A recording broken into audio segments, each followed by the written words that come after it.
My brother mocked my little stock hobby.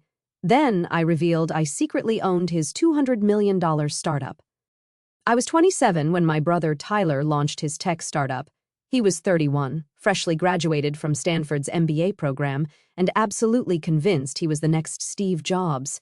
Innovate Tech Solutions was going to revolutionize cloud-based project management software. He had buzzwords, a sleek pitch deck, and the kind of confidence that made investors write checks. He also had our parents' complete devotion. Tyler's company is going to change everything.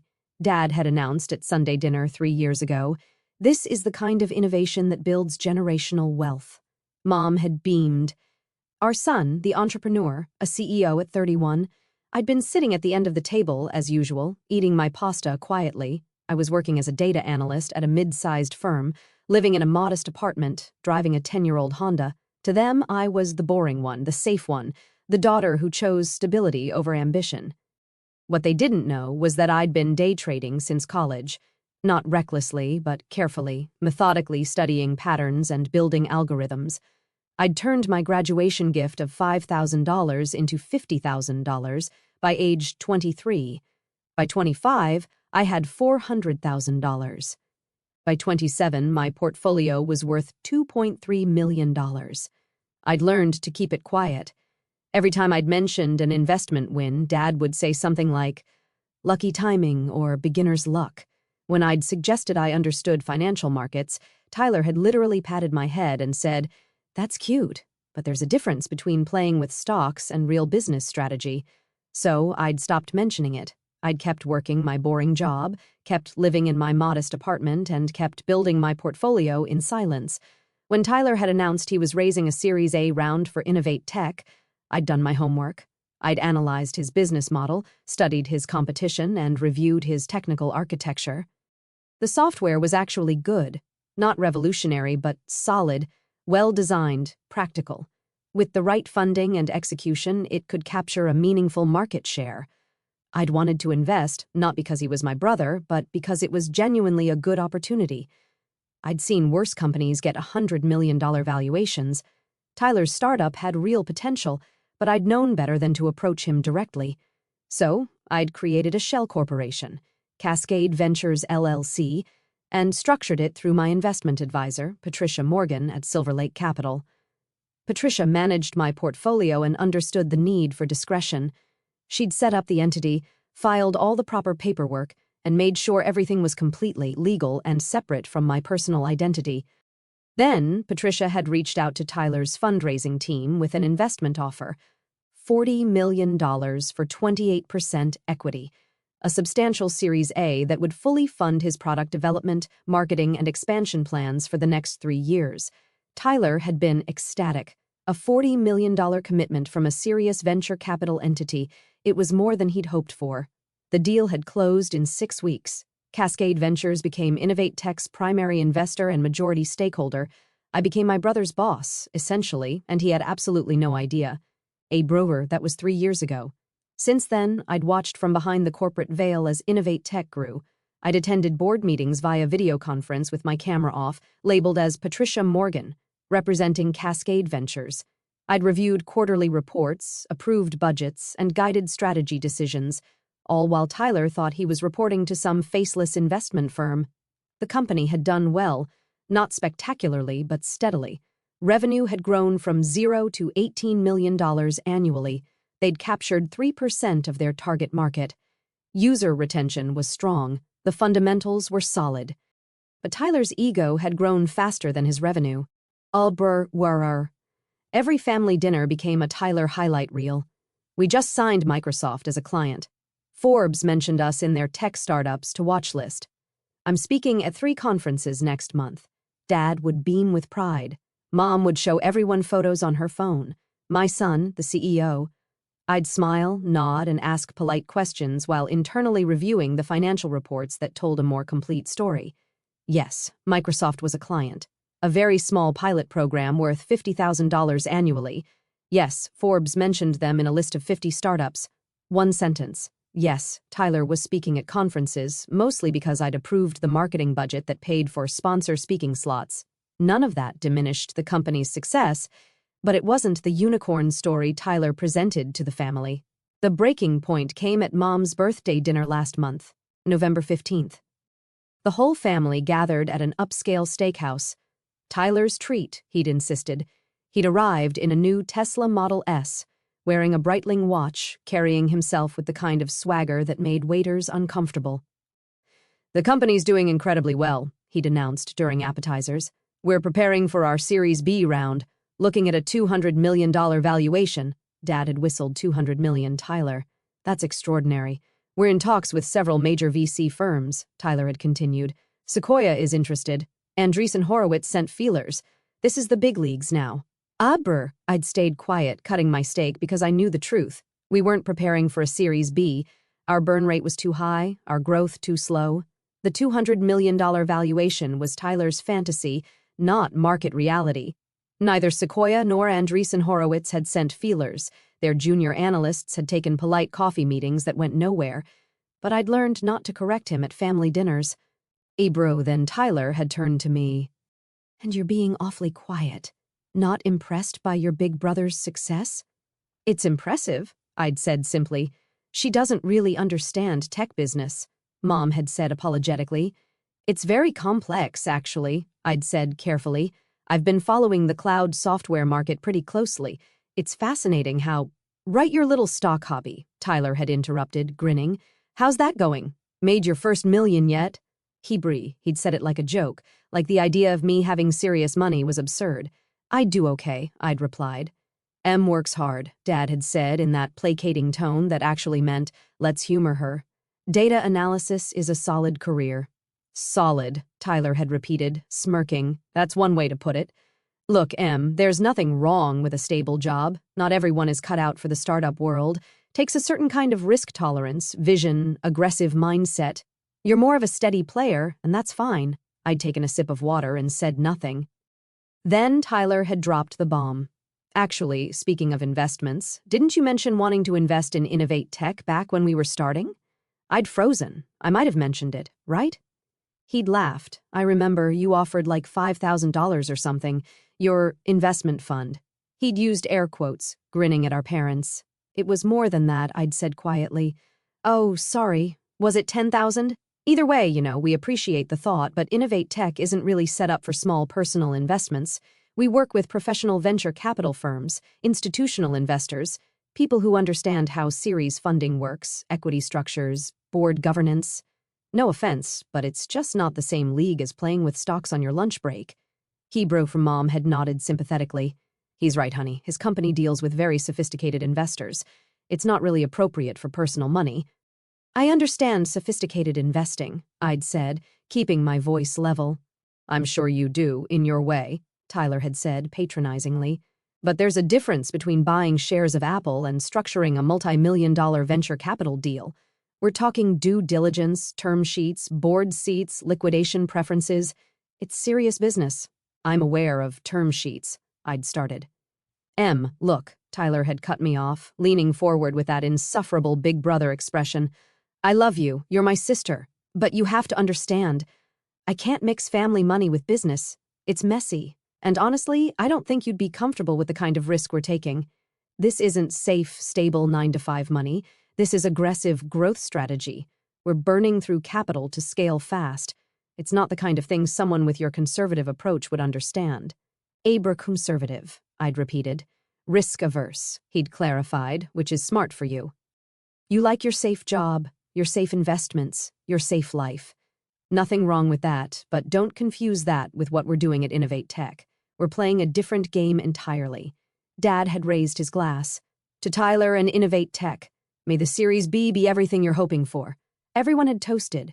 I'd raised my glass mechanically, my mind racing. I'd sat through 3 years of this.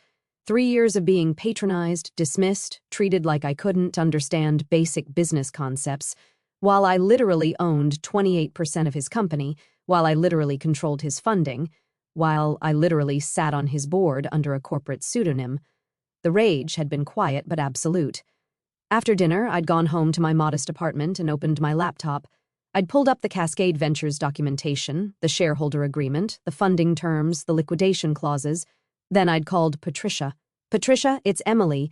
I need to schedule a call with Tyler Chin, CEO of Innovate Tech. Board business, of course. What's the agenda?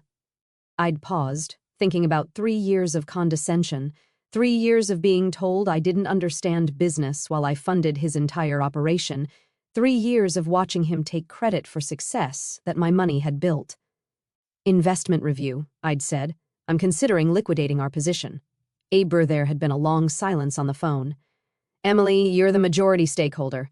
If Cascade pulls out, Innovate Tech loses its primary funding source. They'd have maybe 4 months of runway before they'd need to shut down or find emergency financing. I'm aware. Are you sure about this? I'd thought about Tyler's smirk, his patronizing tone, his absolute certainty that I was too small, too safe, too boring to play in his world. Schedule the call, I'd said. 2 days later, Tyler had been sitting in Innovate Tech's conference room for his quarterly board meeting. I'd watched via the video link, my camera off as usual, as Patricia had joined the call. Good morning, Mr. Chin, Patricia had said professionally. Thank you for joining us. I'm afraid we have some concerning matters to discuss regarding Cascade Ventures' investment in Innovate Tech. Tyler had looked confused. Concerning? I thought Q3 results were solid. Revenues up 12% year over year. We're hitting our milestones. Your financial performance is acceptable, Patricia had interrupted. However, Cascade Ventures is conducting a portfolio review, and we have concerns about the company's trajectory and leadership's strategic judgment. Leadership's judgment? Tyler's expression had shifted from confusion to defensive. What are you talking about? We're executing exactly according to plan. We're on track for Series B discussions next quarter. Mr. Chin, we need to be frank. Your Series B projections are unrealistic. Your $200 million valuation target isn't supported by your current metrics. Your burn rate is concerning. And frankly, we have questions about capital allocation decisions. Tyler had gone red. What decisions? We've been completely transparent. Every expenditure is documented. Your Tesla, your executive compensation package, the conference sponsorships, the premium office space. These are not efficient uses of venture capital during a growth phase. Those are standard startup CEO expenses. Every tech founder is not funded by Cascade Ventures, Patricia had said. We have specific expectations about capital discipline, expectations that we feel are not being met. I'd watched Tyler's face cycle through emotions, confusion, anger, fear. He'd built his entire identity around being a successful startup CEO. The idea that his primary investor was unhappy had clearly never occurred to him. Okay, Tyler had said, forcing calm. If there are concerns, let's address them. We can adjust spending. We can revise projections. What do you need from us? We need to discuss whether Cascade Ventures wishes to maintain our investment position, Patricia had said. The silence had been deafening. A brick maintain? You mean you're considering pulling out? We're evaluating all options, including liquidation of our equity stake. You can't. That would destroy the company. We're dependent on your funding for operations. If you pull $40 million out, we're aware of the implications, Mr. Chin, which is why we're having this conversation. We need assurance that leadership is taking our investment seriously. I am taking it seriously. This company is my life. Everything I've built. His phone had rung. He'd glanced at it, irritated. I need to take this. It's my bank. Please do, Patricia had said.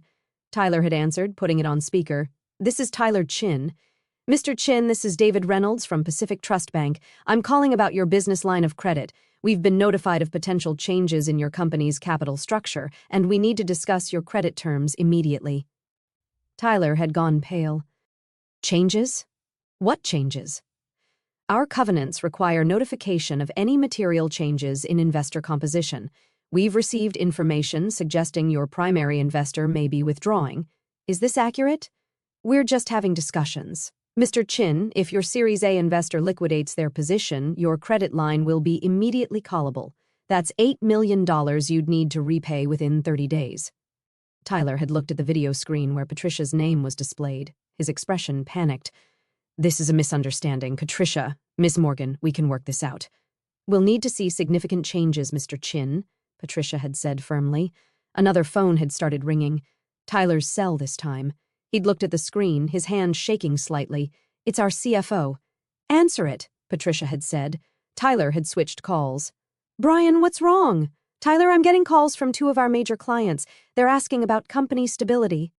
Someone told them our primary investor might be pulling out. Microsoft is threatening to pause our contract pending clarification. What the hell is going on? How do they even know? Word travels fast in tech circles. Is it true? Is Cascade Ventures withdrawing? Tyler had looked like he might be sick. We're having discussions. Strategic realignment discussions.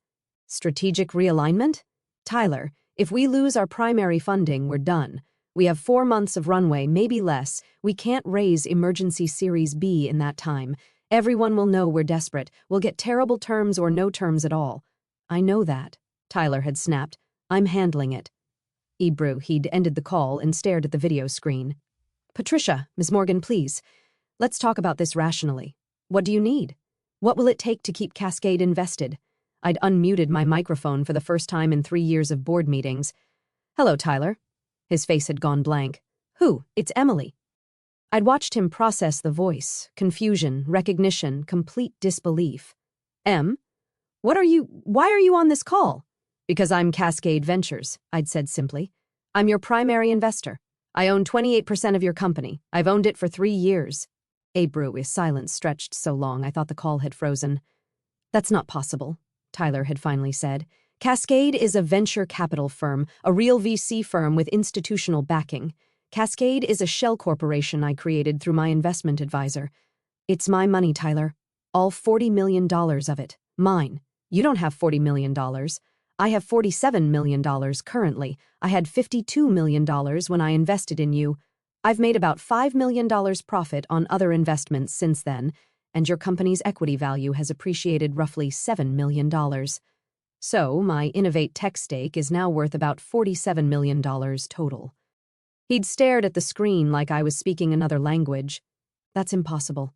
You work data analysis. You live in that tiny apartment. You drive a 10-year-old Honda. Yes, because I prefer to invest my money rather than spend it on Teslas and Breitling watches. This doesn't make sense. I've been trading since college, Tyler. I built my portfolio from $5,000 to $2.3 million by the time you launched Innovate Tech. When you needed series of funding, I saw a good investment opportunity. So, I created Cascade, funded your company, and took a board seat. I've been Patricia Morgan, representing Cascade Ventures at every quarterly meeting for 3 years. Patricia had unmuted. I'm the actual Patricia Morgan, Mr. Chin, Emily's investment advisor. I've been representing her interests as requested. Everything was completely legal and properly documented. Tyler had sunk into his chair. You've been on the board. You've been my primary investor this entire time. Yes. His face had shifted from shock to horror as he'd replayed 3 years of conversations. Every dismissive comment, every patronizing lecture about business, every time he'd explained basic concepts to me like I was a child. While you told me I didn't understand sophisticated investing, I'd finished. While you laughed about my pocket change. While you explained that I was too risk-averse for serious business. Yes, during all of that, oh my God, the Series B discussions you've been bragging about, those are going nowhere, Tyler. Your projections are inflated, your valuation expectations are unrealistic, and your spending habits are concerning to any serious investor. The Tesla was purchased with venture capital meant for product development. The watch was bought the same month you cut the customer service team's training budget. The premium office space costs more annually than 3 junior developer salaries. You've been spending my money like it's unlimited while treating me like I'm too stupid to understand basic finance. His face had gone from pale to red. I didn't know. That doesn't make it better, Tyler. It makes it worse. You treated me that way because you genuinely believed I was beneath you financially and intellectually. The fact that I was secretly funding your entire operation the whole time just proves how wrong you were. Another call had come through on Tyler's phone. He'd ignored it. What do you want? He'd asked quietly. Are you really going to liquidate? Destroy the company? I'd leaned back in my chair, considering. 3 years of condescension. 3 years of family dinners where I was the boring, safe, unsuccessful daughter while he was the visionary entrepreneur. 3 years of being patronized by someone whose company only existed because of my money. I'm not going to destroy anything, I'd said finally. Despite what you think of me, I'm actually a pretty good investor. I don't make emotional decisions with $47 million positions. Then what? But things are going to change. First, your spending gets audited. Every personal expense charged to the company gets reviewed. The Tesla, you're buying that out personally or returning it. The watch, personal expense.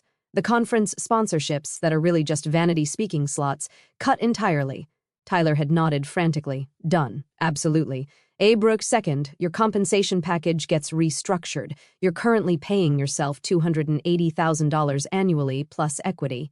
That's dropping to $180,000 until revenue hits $25 million. You want startup founder money? Hit startup founder metrics. Yes. Third, you're getting a real COO, someone with operational experience who can rein in your spending and implement actual financial controls. I'm approving the hire in the search firm. You don't get veto power. Understood. Fourth, the $200 million Series B fantasy ends now. We're going to build a sustainable business with realistic projections. If that means slower growth, fine. I'd rather own 28% of a company worth $100 million than 28% of one worth zero because you burned through capital chasing unicorn valuations. That makes sense. And fifth, I'd said, my voice hardening, you're going to tell our parents the truth, all of it, that I'm your primary investor, that I've funded your company from the beginning, that your success is built on my capital, not just your vision, and you're going to do it at this Sunday's dinner in front of everyone. Tyler had closed his eyes. Do we have to? Those are my terms, I'd said flatly. Accept them, or I liquidate my position tomorrow and you can explain to Mom and Dad why your company collapsed. I accept, he'd said immediately. All of it, I accept. Brooke, good. Patricia will send you the updated agreements. Sign them by end of day Friday. I will. Can I just say, I'm sorry. I was an ass. I was completely wrong about you. Yes, I'd agreed. You were. But you can start making it right on Sunday. I'd ended the call and sat in my apartment, hands shaking slightly with adrenaline. 3 years of hidden identity revealed in 15 minutes. 3 years of secret control brought into the light. Sunday dinner was at Dad's house. I'd arrived early, settling into my usual spot at the end of the table.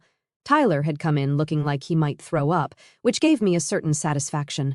Mom had started her usual routine. Tyler, honey, how's the company? Any news on that Series B? Tyler had glanced at me. I'd raised my eyebrows slightly. Actually, Mom, Dad, everyone, I need to tell you something about the company, about how it got funded. Brose Dad had perked up. Oh, new investor coming in? No, old investor, original investor. Actually, Tyler had taken a deep breath. 3 years ago, when I was raising my Series A, I got a $40 million commitment from a venture capital entity called Cascade Ventures. That's been our primary funding source since launch. It's what built the company. We know that, honey, Mom had said. What you don't know is who Cascade Ventures is. He'd looked directly at me. It's Emily M. created Cascade as a shell corporation and invested her own money, $40 million of her own money. She owns 28% of Innovate Tech. She's been on the board of directors for 3 years. She's not just my sister, she's my boss. Hebrew, where the table, had gone completely silent. Dad had looked at me. Emily, you have $40 million? I have about $47 million currently, I'd corrected. My portfolio's done well. But you work as a data analyst. I work as a data analyst because I like the work and it's flexible, I'd said. But I've been investing since college. Day trading, algorithmic trading, growth stocks, some crypto early on. I've built the portfolio over time. Ibrahim Mom had seemed unable to process this. You never said anything. I tried to. Remember when I mentioned making $50,000 on a tech stock in my 20s? Dad said it was beginner's luck. When I suggested I understood financial markets, Tyler patted my head and called it cute. Tyler had flinched. So I stopped mentioning it, I'd continued. I kept building my portfolio quietly, and when Tyler needed series of funding, I saw a good investment opportunity, so I funded it anonymously through a shell corporation because I knew if I offered directly, you'd all dismiss it as my little investment hobby with my pocket change. Brooke pocket change, Tyler had repeated hollowly. That's exactly what I called it at Mom's birthday dinner. Your pocket change? You did? I'd agreed. Right before you explained that I didn't understand sophisticated investing or term sheets or how serious business works, while I literally own 28% of your company and had been on your board for 3 years. The table had erupted. Dad asking questions about my portfolio strategy, Mom demanding to know why I'd hidden this, my aunt asking if I was actually rich, Tyler sitting silently, staring at his plate. "Why didn't you just tell us?" Dad had finally asked. "Because you wouldn't have believed me," I'd said simply. "Or you would have thought I was exaggerating or gotten lucky or somehow didn't really earn it. You're barely believing me now, and Tyler's here confirming every word." "I would have believed you," Dad had protested weakly. "Dad, you called me safely employed last Christmas like it was a gentle criticism. Tyler literally said 2 weeks ago that I'm too risk-averse for serious business. You've all spent years treating me like I'm playing with Monopoly money while Tyler builds a real company. Except Tyler's real company only exists because of my Monopoly money." The brave Tyler had finally spoken. "She's right. Everything she's saying is right. I've been an arrogant ass. We all have. And Em isn't just successful, she's more successful than me, than any of us. She's brilliant at this, and we never even noticed, because we were too busy assuming she was exactly what she appeared to be on the surface." "I don't understand," Mom had said. "Why live in that small apartment? Why drive that old car if you have this kind of money?" "Because I'm investing it," I'd explained. "Every dollar I don't spend on a fancy car is a dollar that compounds in the market. Warren Buffett still lives in the house he bought in 1958. That's not poverty. That's strategy."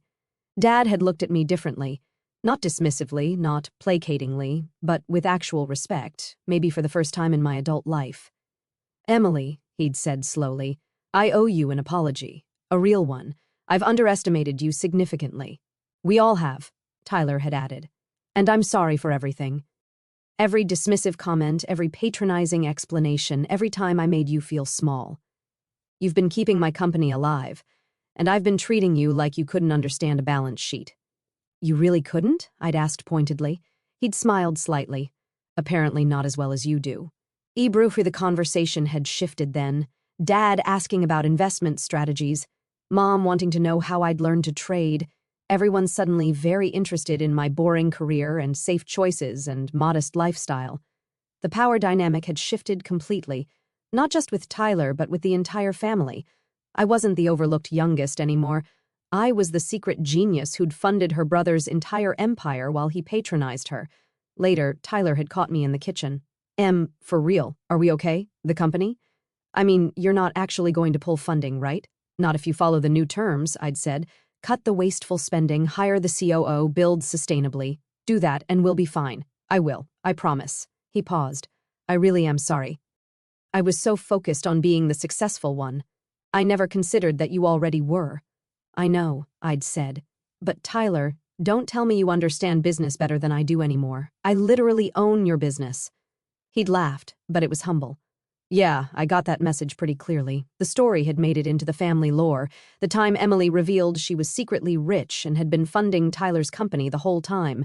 It was told at every gathering, every holiday, every family event, sometimes with embarrassment, sometimes with pride, always with a certain sense of disbelief. Tyler's company had stabilized. With proper financial controls, realistic projections, and disciplined spending, Innovate Tech had actually become more attractive to investors. 6 months later, they'd successfully closed a Series B at a $120 million valuation, not the $200 million fantasy Tyler had wanted, but a realistic number backed by solid metrics.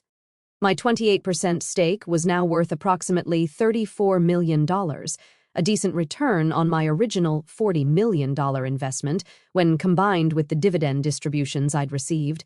Not spectacular, but solid, sustainable. Abro and I was no longer the invisible family member. I was Emily Chin, the data analyst who turned $5,000 into $50 million and funded her brother's tech company without him knowing. At Christmas dinner this year, Tyler had stood up with his wine glass. "I want to make a toast," he'd said, "to Em, my sister, my primary investor and the smartest person in this family, who taught me that success doesn't always look like what you expect, and that the quietest person in the room might be the most powerful."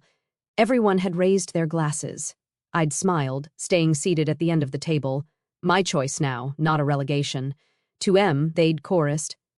I'd taken a sip of wine and thought about 3 years of secret board meetings, 3 years of funding my brother's dream while he dismissed mine, 3 years of being underestimated while I held all the power. To family, I'd said quietly, may we all learn to look a little deeper. Tyler had met my eyes across the table and nodded. A real acknowledgement, real respect. It had only taken $40 million and a near collapse of his company to get there.